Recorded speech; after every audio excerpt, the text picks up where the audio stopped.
ছোটবেলা থেকেই শুক্রবার ছিল আমার কাছে ঈদের দিনের মতো। সকালবেলা দেরি করে ঘুম থেকে ওঠা থেকে শুরু করে নাস্তা করতে করতে পছন্দের টিভি শোজ দেখা, সব কিছু মিলিয়ে শুক্রবার ছিল অন্য সব দিনের থেকে অনেক বেশি প্রিয় একটা দিন।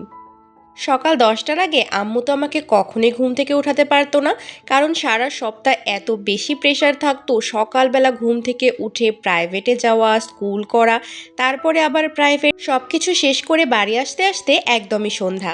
সেই কারণে এই দিনে একটু বেশি করে ঘুমোলেও আম্মু কিন্তু বকা দেয় না। সময়ের সাথে সাথে সব কিছুই পরিবর্তন হয়েছে, শুক্রবারও কিন্তু পরিবর্তন হয়ে গেছে। এখন আর শুক্রবার আগের মতো নেই, তারপরেও ছোটবেলার শুক্রবারটাকে অনেক বেশি মিস করি। এখন তো প্রতিদিনই শুক্রবার, সকালবেলা উঠে প্রাইভেটে যাওয়ারও কোনো প্যারা নেই। প্রাইভেট থেকে তাড়াতাড়ি করে বাসায় এসে আবার স্কুলে যাওয়ারও চিন্তা নেই। যাই হোক, যত বেশি প্যারা থাক সেই অতীতটাই বেশি সুন্দর ছিল মনে হয়।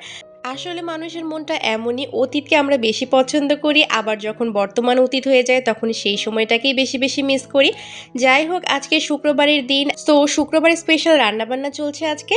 আজকে আম্মু ডিমের কোরমা রান্না করবে। তো এখানে আম্মু প্রথমেই মশলাপাতিগুলোকে ভালো মতো কষিয়ে নিচ্ছে।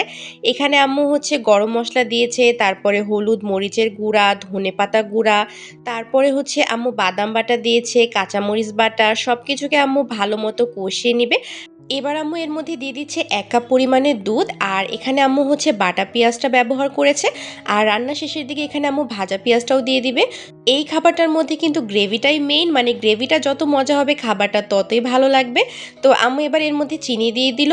আর গ্রেভিটা যখন একদম এরকম সুন্দর মতো কষানো হয়ে গেছে, এরপরে আম্মু এর মধ্যে ডিমগুলো দিয়ে দিচ্ছে, তারপরে কাঁচামরিচ দিয়ে এটাকে আম্মু ঢাকনা দিয়ে দিবে। আপনাদেরকে তো আমি আমার শুক্রবার কেমন ছিল সেটা জানালাম। শুক্রবার মানে আপনাদের কাছে কি ছিল সেটা আমাকে কমেন্টে জানাবেন অবশ্যই। তো ডিমটা রান্না হয়ে গেছে, এর মধ্যে আম্মু হচ্ছে সবশেষে একটু পেঁয়াজ দিয়ে দিল, ভাজা পেঁয়াজ। আর এদিকে আম্মু গরুর মাংসটাও কষিয়ে নিচ্ছে। দেন আমাদের সব কিছু রান্নাবান্না শেষ, আম্মু সালাদ কেটে নিয়েছে। আর আজকে আম্মুর কড়া নির্দেশ আছে যে আমাকে শশা খেতেই হবে, সেই কারণে আম্মু সালাদ কেটে দিয়েছে আমাকে। যদিও আমার শশা অত বেশি ভালো লাগে না, আপনারা তো জানেনই যারা রেগুলার আমার ভিডিও দেখেন। তো আমি পোলাও নিয়ে নিলাম প্রথমে, এরপরে অনেক কষ্ট করে একটু শশা নিয়ে নিচ্ছি। আর এবার নিয়ে নিচ্ছি আমার পছন্দের ডিমের কোরমা। ও হ্যাঁ, আর একটা কথা বলতে ভুলে গিয়েছি, ছোটবেলায় শুক্রবারের দিনে পছন্দের খাবার খাওয়া দাওয়ার পরে আর একটা যেটা প্রধান কাজ ছিল, সেটা হচ্ছে বাংলা টিভি চ্যানেলের সামনে বসে পড়া আর কোন সিনেমাটা হবে সেটার জন্য অপেক্ষা করা। মানে শুক্রবারে সিনেমা দেখাটাও একটা কিন্তু খুবই স্পেশাল জিনিস ছিল ছোটবেলার। যাই হোক, আজকের খাবার দাবার কিন্তু অনেক বেশি মজা হয়েছে। আর আপনাদের সাথে কথা বলতে বলতে মনে হচ্ছিল সত্যিই মনে হয় অতীতে ছোটবেলায় ফিরে গিয়েছি। তো এই ছিল আমার আজকের ভিডিও, আশা করি আপনাদের ভালো লেগেছে।